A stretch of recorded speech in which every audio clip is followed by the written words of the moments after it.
Ilusat päeva sulle, armas valgusolend, ja tere tulemast Valguse kanalile. Mina olen Kaia-Liisa Reinut ja tänase video pealkiri on 7 asja, mis mõjutavad meie vibratsioonisagedust kvantfüüsika vaatenurgast.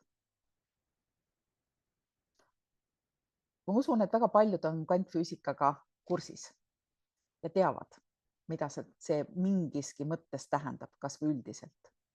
Ja kui me käsitleme sellist terminit nagu vibratsioon, sagedus, siis kvantfüüsikas tähendab ilusasti või lühidalt kokku võttes, et kõik on energia. Meie inimesed oleme praegu teatud sagedusel elavad olendid. Iga vibratsioon, mis eksisteerib, on samaväärne mingi tundega ja nii-öelda vibratsioonimaailmas tegelikult ongi nagu 2 tüüpi vibratsioone. Üks on positiivne, teine negatiivne ja iga tunne paneb sind kiirgama teatud vibratsiooni, mis on kas selles mõttes, kui hinnangut üldse saab anda, siis saab olla kas positiivne või negatiivne. Ja esimene nendest on mõtted.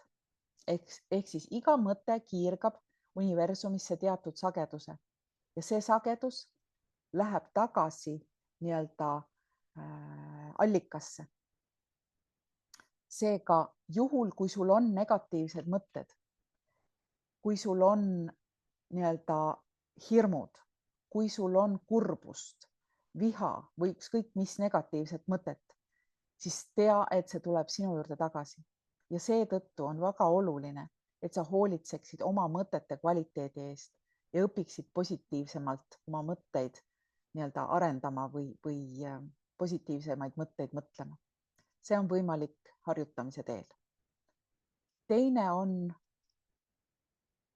ettevõtted kusjuures. Meie ümber olevad inimesed mõjutavad otseselt meie vibratsioonisagedust. Kui me ümbritseme ennast õnnelike, positiivsete ja selliste sihikindlate inimestega, siis me siseneme ka sellesse vibratsiooni.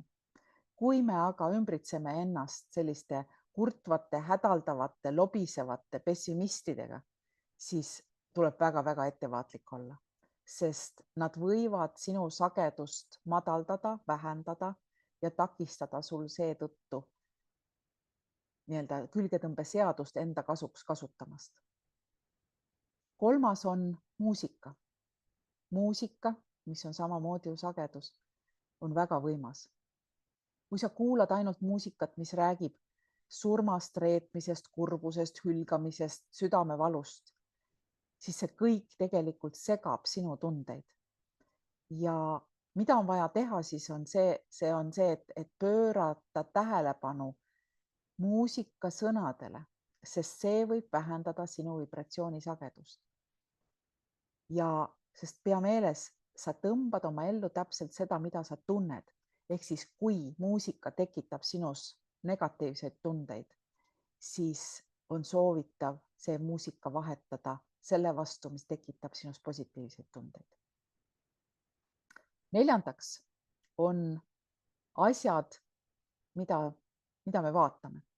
Kui sa vaatad näiteks mingit programmi telekast näiteks või ükskõik kust internetist, mis käsitlevad ebaõnne, surnuid, reetmisi, siis sinu aju aksepteerib selle kui reaalsuse ja vabastab sinu kehasse terve keemia, mis võjutab sinu vibratsioonisagedust.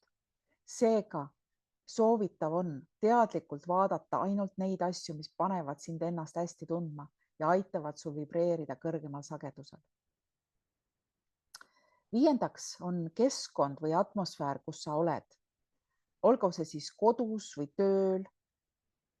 Aga kui sa veedad palju aega räpases keskkonnas või segaduses, siis mõjutab see sinu vibratsioonisagedust. Seega sinu vastutusel on parandada enda ümbritsevat keskkonda, eriti oma kodu, korrastada ja puhastada seda.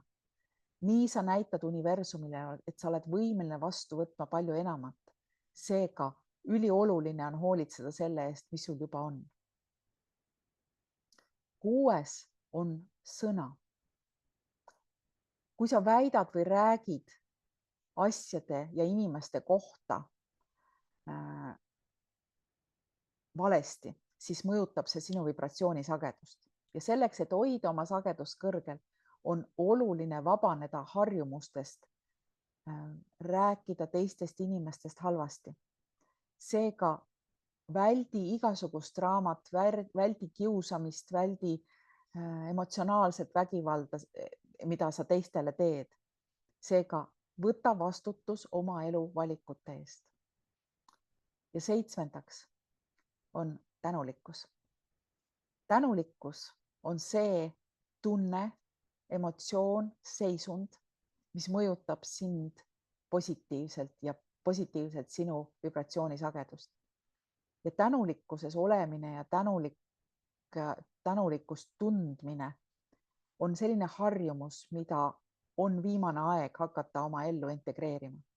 Hakka tänama kõige eest, mis su elus on, mis sul elus on olnud, nii heade kui ka halbade asjade eest. Ja täna kõigi kogemuste eest, mida sa oled kogenud. Sest need kogemused on sind teinud selleks, kes sa täna oled. Ja tänulikkus avab ukse heade asjade positiivseks toimumiseks sinu elus. Nii et siin natukene mõtlemisainet sulle, et mida ja kui palju sa nendest asjadest rakendad positiivsel või negatiivsel viisil. Ilusat päeva!